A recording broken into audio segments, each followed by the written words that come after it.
Yo, people, welcome back to another episode. I believe it's episode 7, I'm guessing. I think someone mentioned episode 6 last week. So this could be episode 7. It could not be, but that's not important right now. What's important right now is Liverpool is on top of the league. Liverpool is boiling piss up and down the country. And tomorrow, probably around Europe as well, because tomorrow we make entry into the Champions League. You know that trophy that we've got 6 of? That's us. Big boys. We enter the big boys competition tomorrow, people. Welcome to the Red Room, another episode where I get a chance to speak to some of my favorite people in the Liverpool circles. Ben, how are we, lad? All right, lad, yeah. Top of the league, top of the pops. Pops on top of the league, that's the one. To bring a good cup out for you today, the 5-0 cup with him on it. Oh, yeah. All good, mate. Hope you boys are all good as well. It's good to see you. Good. Whoops, what have I done? Yeah. Always good to see you guys. Do you know what it is? I've not been too well, man. It's cold. The weather. I don't know wherever you lot in the country. Oh, Keith, you're down south. And the rest of you lot are all in like up north sides. But down south, the weather's like the temperature's dropped about 10 degrees literally in a matter of overnight. Am I right, Keith? Am I wrong, Keith? You're definitely right, but I was in Jamaica, so... Oh. Your tan is your glow is ridiculous. I've never shined so much. You are pissing me off. You're supposed to be aging, but you're reversing this shit, man. I don't know what you're doing. You know what it is? Yeah, I just enjoy life. You know what I mean? I enjoy life. I enjoy life. I enjoy football. I enjoy my team. I enjoy Liverpool. Do you know Liverpool? Yeah, those two games, the Newcastle game and the Arsenal game, I watched that in the sports bar in Ultra Rios. And let me know, by the end of that game, all they heard was, that's why we're champions. That's why we're champions. So I'm looking forward to talking about the champions today. We're going to talk about champions. And Mo, look, you know, we've spent the most, we are hated the most, and we've got the most points. And that's what all we're interested in. We've got the most points. And we're going to get into how we done it. Is it sustainable? What's the issues? Is there any issues? But I tell you what, though, you know that old cliche of if someone offered you, right? If someone offered you 12 points after the summer and the turmoil and the tragedy and everything else and the changes, someone offered you 12 points out of 12. With the 4 fixtures that we've had, and we can touch upon them, they're not the easiest of fixtures, you would have snapped their hands off, right? Oh, all day long. I mean, like you said, those 4 fixtures, everyone sleeps on them. They're not easy at all. Bournemouth were one of the most improved sides in the league last year. Even though they lost their entire defence, they recruited really well, and they're renowned lately for recruiting really well. So that was a test, and with Semenyo on fire, and he proved to be on fire on the day as well. Newcastle away, always a tough place to go. Arsenal, always a tough game. We had some tough fixtures, and same with a few other teams, but we've had to embed 4 or 5 first teamers. And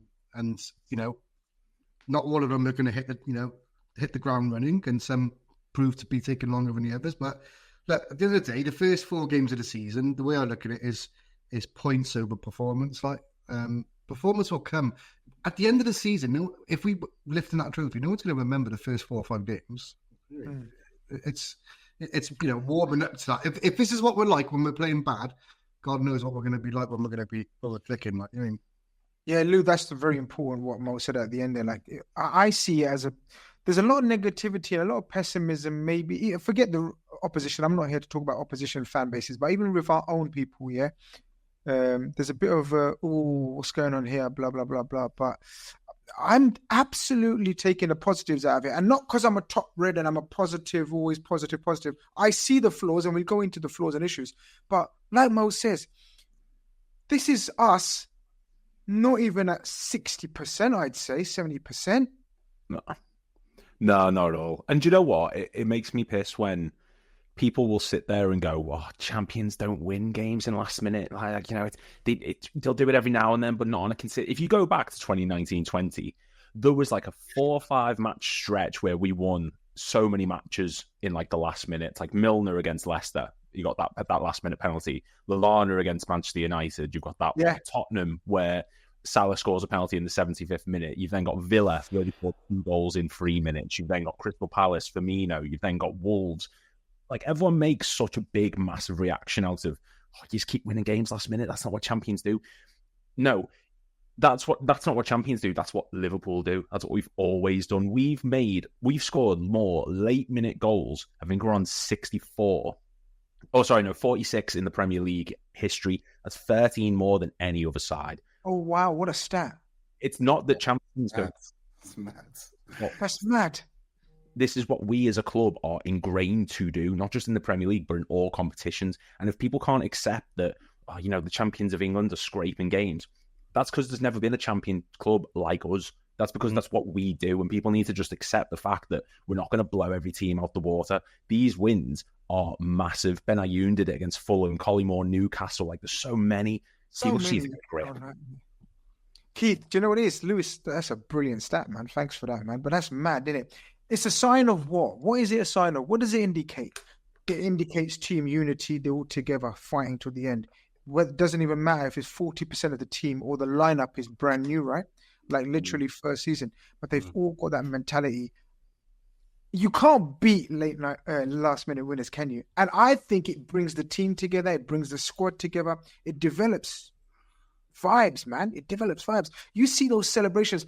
My favorite part is not watching highlights of these games. My favorite part is for the rest of that night, right?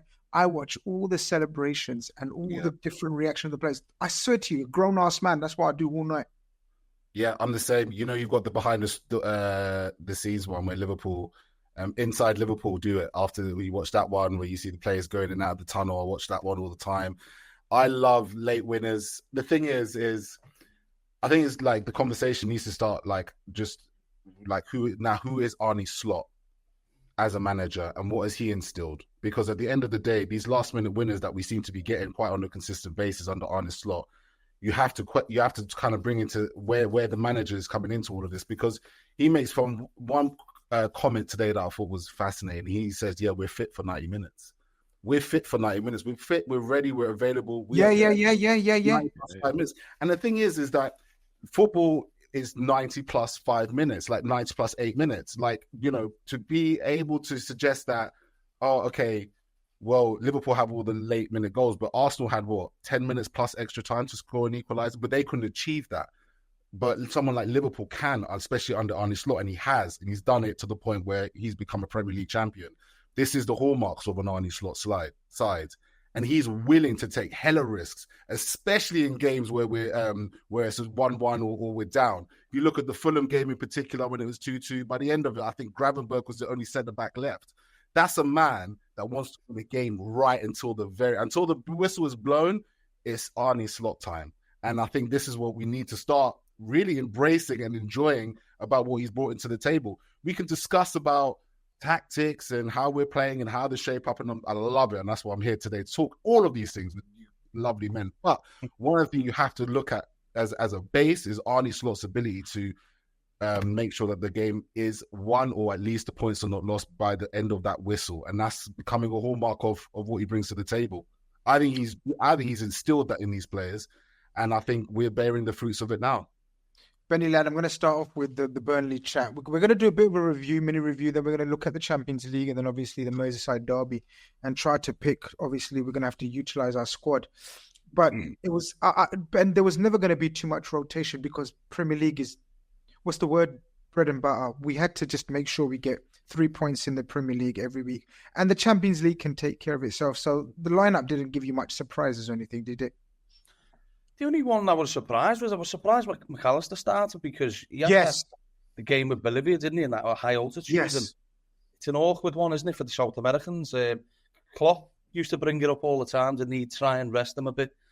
But I mean, mate, it was just about winning. I don't know why people thought they were expecting a 5-star Liverpool performance after an international break. Bear in mind, we've got this new team. Do you know what I mean? So we're trying to go a different route with our football now. We used to be a wingers team. Now we're wanting to go down the middle. Do you know what I mean? We've gone, instead of wingers, we're going with number 9s and number 10s now. But at the end of the day, mate, the carry on I'm reading online and stuff like that is blowing my mind. But nothing shocked me. I think I think the subs were really good from the manager as well.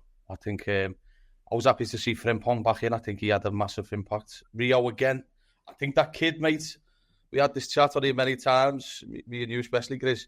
I think he's worthy of more minutes, him now. I think, you know, he could even potentially want in the limelight to get a game tomorrow. I wouldn't even be against it myself. I'd love to see it because, mate, defenders are shitting themselves against him. But all in all...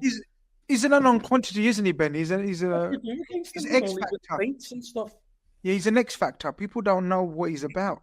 When a new kid on the block comes like that and the confidence, and shall I tell you, this is going to sound like what? Of all the things he's done, are you really going to look at this bit? But obviously the goal was magnificent against Newcastle, this and that, yeah. But you know that bit of play that he done, guys, and then drilled a pass into Salah. Brilliant. I loved that, guys. I loved that because I've been watching this Rio guy since he's joined Liverpool. I'm not going to sit here like an idiot and say I've been watching him since he was 12. I'm saying since he came to Liverpool, I've been watching a lot of him, right? And I've always said I need him to develop an unselfish streak, like become a team player, see the pass. Because if he can add vision and choice of pass to the natural ability that he's got, we have got a genuine superstar on our hands. And that one pass has got me woke. We've got a mate who has watched them from such a young age, Chris, who's told us, just keep an eye out on this kid. And do you know what? I remember having a chat with our mate Andy, and he 2 years ago we went, he's brought in and he's going to push the left winger straight away. Mate, we're seeing it now. Like, I'm even saying he's worthy of a goal tomorrow. Do you know what I mean? And I know it's still a big call, but I'm not being funny. Going off the fact of like Gakpo in that game, fucking hell, I wouldn't be against Rio having a go, because I tell you what, people haven't got a clue how to go against them. But, mate, doesn't matter how you win at the minute. They said this last year, and they're now coming up with a new narrative. What are they going to say when the team gels? They're all fucked. The fact as well that he's been picked over Chiesa, he's got to get games of what just to justify that selection alone. Just some bit of breaking news. Not that we give a shit or anything, but you know, haha. Anyway, now don't laugh at injuries. Shut up, all of you. Anyway, Mo, we've bigged up Liverpool and the mentality side of things and all that, but there's a reason I've come to you, because you like to have a critical analysis of the game as well. And like, it's not flowing at the moment. It's not gonna, like Ben said, like people that are expecting 5-0 and 4-0. Like, you know, the night before, I get so I don't go on Twitter, by the way, anymore. I just do the odd tweet here and there. I can't, and I only respond to my mates. I can't deal with certain sections of society on Twitter anymore. But everyone that predicts we're going to blow them 5-0, 6-0, and then you find that they're the ones that are crying the day after. Like they're the ones that are moaning. Nothing, and I don't think, guys, tell me if I'm wrong. There's no team in Europe that's blowing teams away right now. It's early season. Everyone's settling in, especially teams that have got loads of new players.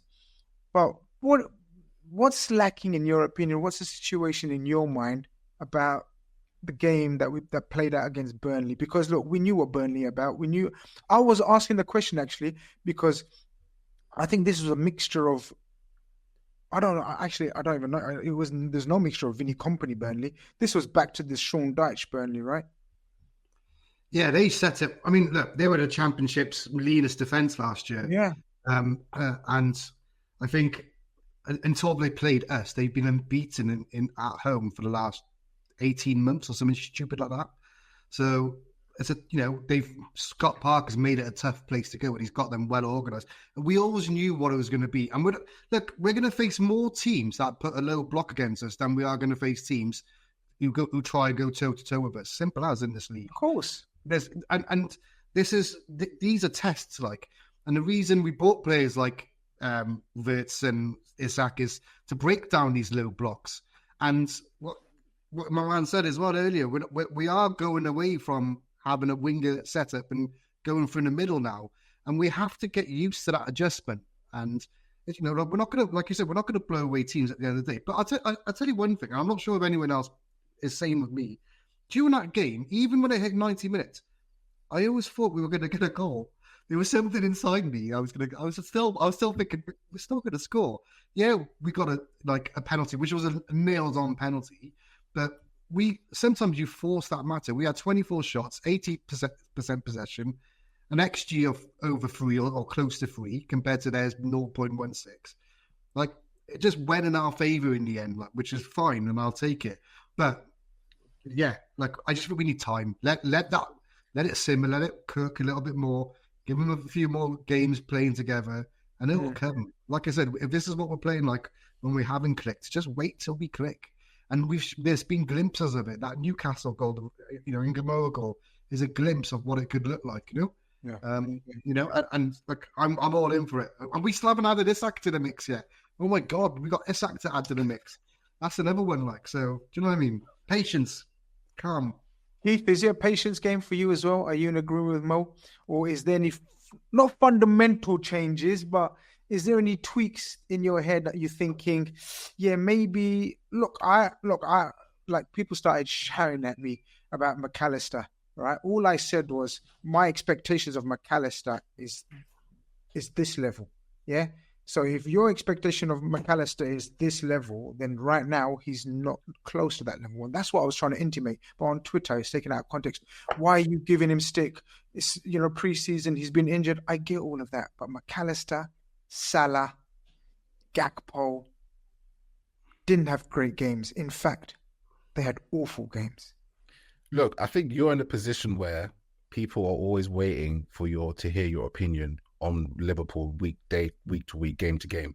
So you have to give it's fine to say, yeah, he's coming through X, Y, and Z, etc., and keep that going, but you'll judge game to game, right?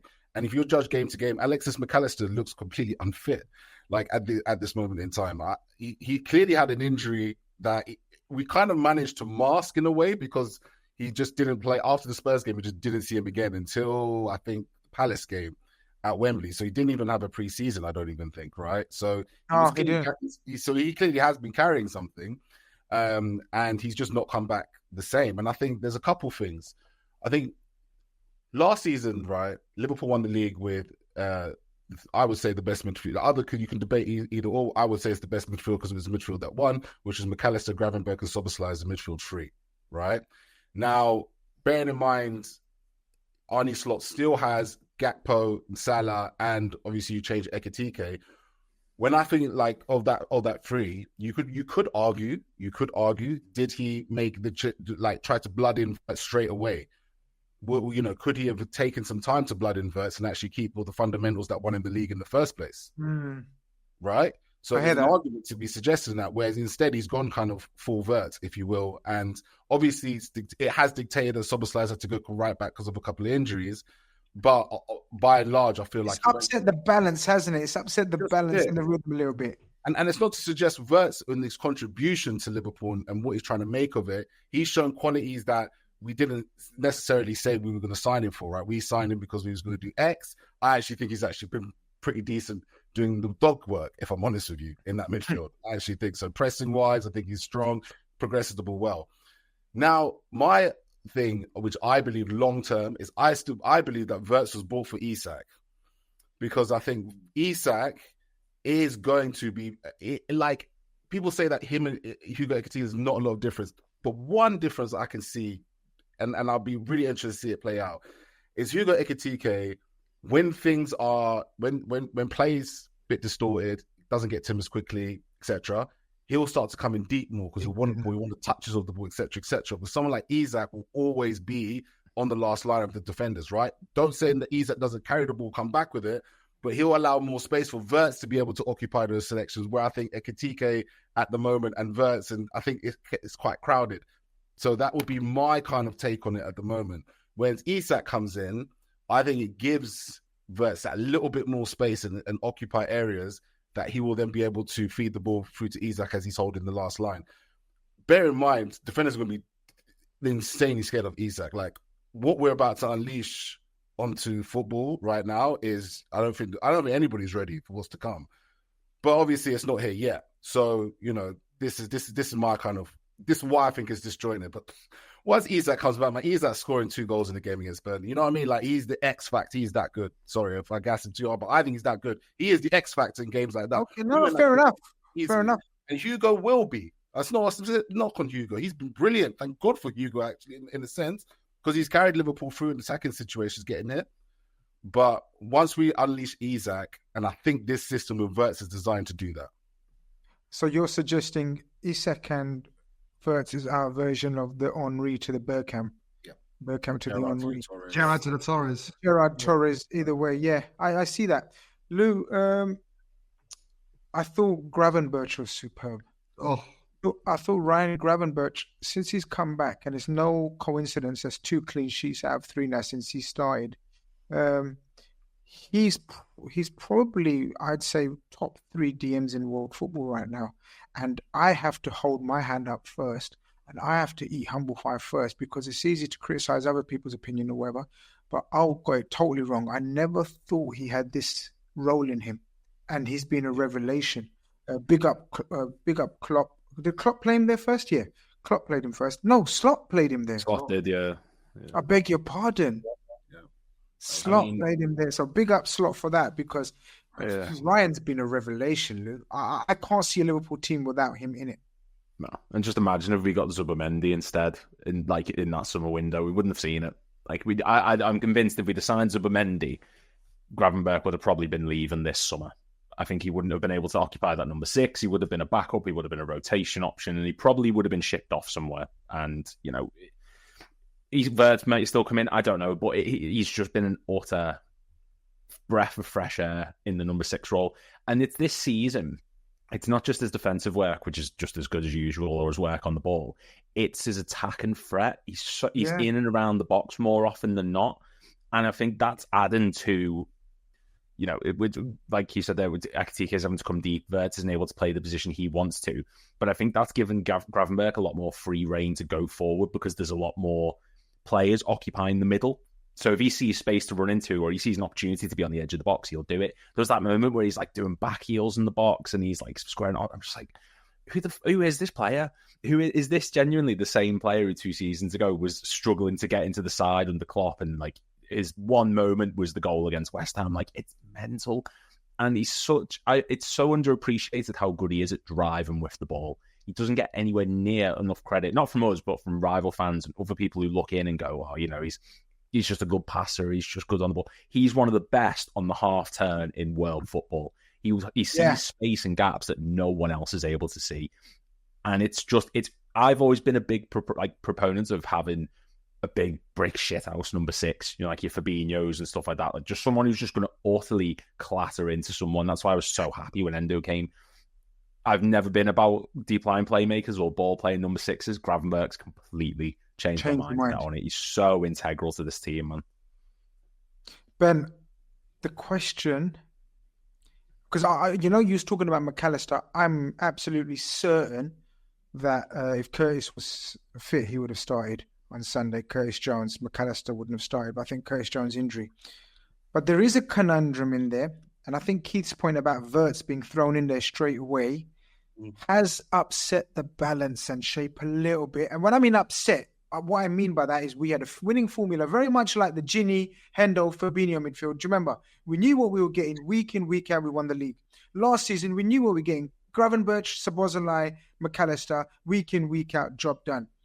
Wirtz was always going to be thrown in, or do you think we should have held it back because we're Liverpool? Doesn't matter if you're 100 million, doesn't matter if you're 10 million, you still work your way back into the team. How do you think he's been thrown in at the deep end? And would you have done the similar thing? And if so, how do we fix this? Or does Isak automatically fix this? What's your thoughts on that kind of scenario happening there? I think we had to put him in, because why wouldn't you want to put him in?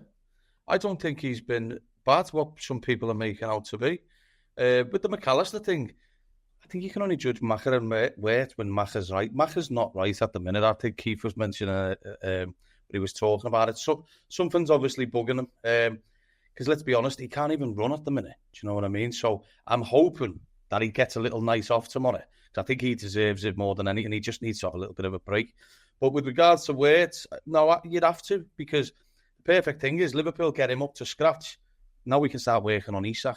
So when it clicks and Liverpool are in the zone, it's already Wirtz has got a great relationship with Ekitike, and I think Ekitike will go out on the left personally. So can you imagine that little triangle of Wirtz, Ekitike and Isak, mate, when it clicks? It's just going to be, dynamite. But I just think the managers had to do it. You can't spend that money. But, I know we don't always want to talk about the money side of it, but you can't spend that money and not play him. What would we be like if the manager wasn't doing it? We'd be like, what the fuck are you doing? No, but not playing, but bring him in slowly, learn the trade. The old Liverpool. Like every time we bought a new signing, every time we bought a new major signing, he had to work his way into the team. And Robbo and Fabinho and all that. Yeah.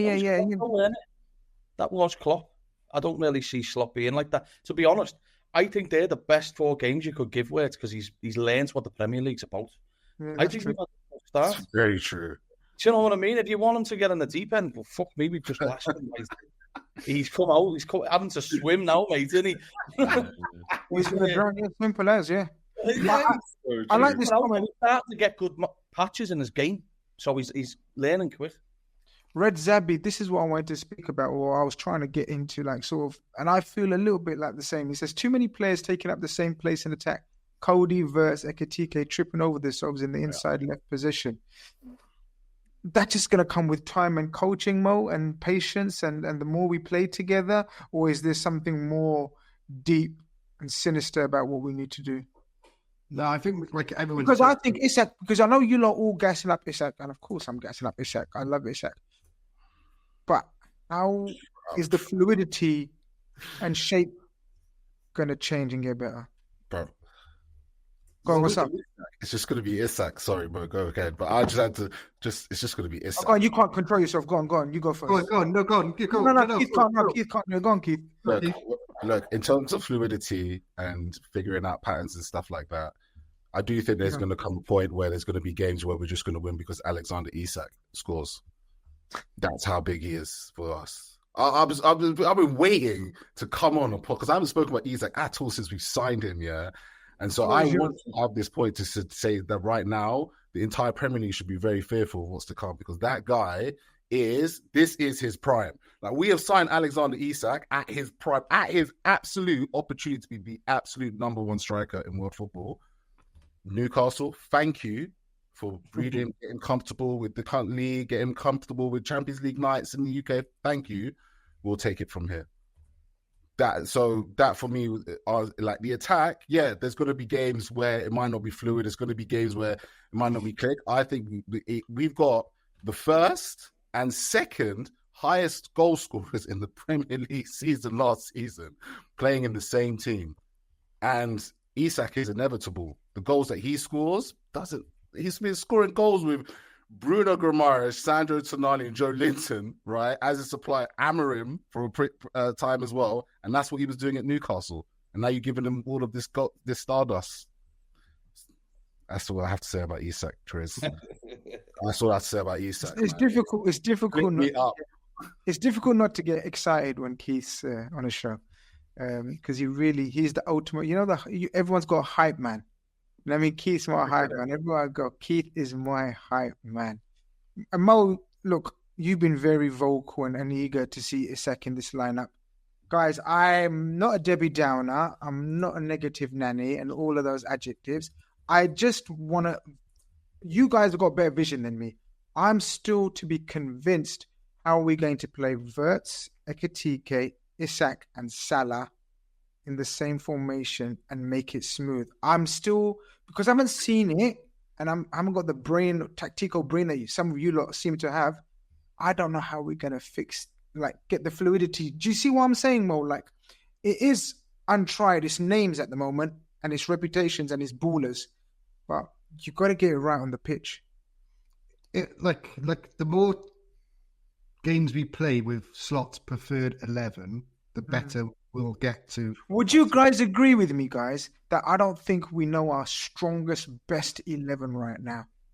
Of course not, because we haven't had all the players fit for a good pre-season behind them to have our strongest 11. Like, even the case of Wirtz, what people are forgetting is this kid is green, and what I mean by that is he's been in Germany all his life, parented very well. He was given his salary to his parents, and then all of a sudden he's uprooted, come to Liverpool, which is, you know, I know other players have done it before, but he's still young. He's what is he, 22? 22, yeah. Yeah, he's still young. He's a kid, man, still a dream. Like that will come because there's potential for him to be world class. He's in my opinion, he's class. And the world class gets branded around very, very easily. World class is someone like, I hate to say it, like Harry Kane, who's gone from league to league and boom, like a duck to water. I don't need time. I don't care where I am. I'm a bad man. I'm going to score. And that's probably the difference of where I put myself in world class and class. That will come with and Red Zabby's made a brilliant point about space. Gakpo, we all know Gakpo's trick. He loves to cut inside. I agree with Ekatike starting on the left. And with Ekatike starting on the left, he will naturally pull people out wide, which will allow that system for Wirtz to get into that space. And Isak won't drop as much as Ekatike. He will keep focus and making those runs behind the defenders, which will allow, again, Wirtz to play those passes. So when those players are in place, i.e. Isak up front, Ekatike on the left, you'll see it'll come. I guarantee. I agree with the other guys. With Isak is going to be a solution, and with Ekatike going out on the left and watching us open up those spaces there, I totally agree with that. And I genuinely think it's going to come. Lou, I wanted to touch upon the defensive performance as well. Where was it? There you go. I believe that's Scouse Mo. He says, credit to our defence in the match as well. Burnley had a clear plan to score by our defence and never gave them a chance. Big improvement from the Bournemouth game. And that's been evident, right? Slowly but surely, our defensive setup and individuals have upped their game. And none less than Ibu Konate now. He's caused a bit of a stir and a bit of, I don't know, controversy or whatever. You know, usual talking points, whatever, blah, blah, blah, by responding to a couple lads on Instagram maybe and on Twitter. I'm not sure. But you can't take anything away from his performance. First two games, very shaky, very dodgy. Last two games, back to the Ibu that we know. Yeah, he needed to. I think with this contract stuff at the minute, any bad performance he has is going to get screwed, like Trent against United. You know, it's just any foot wrong, any mistake is going to get looked into like CSI. He's going to get absolutely analysed to death. And he needed that performance, particularly against Arsenal. You know, it wasn't an easy game. I understand that they were doing the whole, you know, the defensive setup, but he was brilliant in that match. Burnley looked really good. I'm bored of the discussion already if he's going to sign or not. Just shit or get off the pot. Just one or the other. I can't be bothered with it anymore. If you're going to perform well, and if you're not going to perform well for 2 matches, and then you're going to perform well for 2 matches, tweeting people about it and causing a stir is not the way to do it. Just put your head down and get on with it. Because this is just the start of the season. We're only 4 matches in. A lot can happen between now and the end, and he just needs to keep proving why he deserves to stay at this club, why we're so desperate to keep him at the club. Because when he's on his day, he is one of the best defenders in Europe. And there's a lot of people who might disagree with that because of everything going on. He's brilliant. Physically, he's fantastic. Speed, he's one of the fastest centre-backs you're going to go against. He covered, for Van Dijk last season, who quite isn't as quick as he used to be, obviously because of age and injuries and stuff. He covered so much ground for him last season, whereas Van Dijk stayed back and was the sweeper. And I think the more we get into this season, you've got City who are starting to look like they've got a bit of a resurgence. Arsenal, next time we play them, they're going to be the same side? Probably not. We need them to perform in these big matches. And at the minute, he's making himself undroppable. I understand that we haven't got a lot of depth there, but he needs to keep performing like that week in, week out. He can't revert back to those first 2 matches because Slot's proven he's not someone who's going to take fools. Like, look at Quansah against Ipswich. He went off after 45 minutes, hooked them straight away. Kirkes against Burnley. He doesn't take shit. Yeah, exactly. Kirkes against Burnley. Like, if he doesn't think you're doing good enough, you'll go. And if there's a contract situation and there's all this drama going on and all this kickoff, if he starts having bad games, you're out. Slot he'll find a way to make it work. So he's got to stay back. He's got to stay at that high level that we've seen those past 2 games.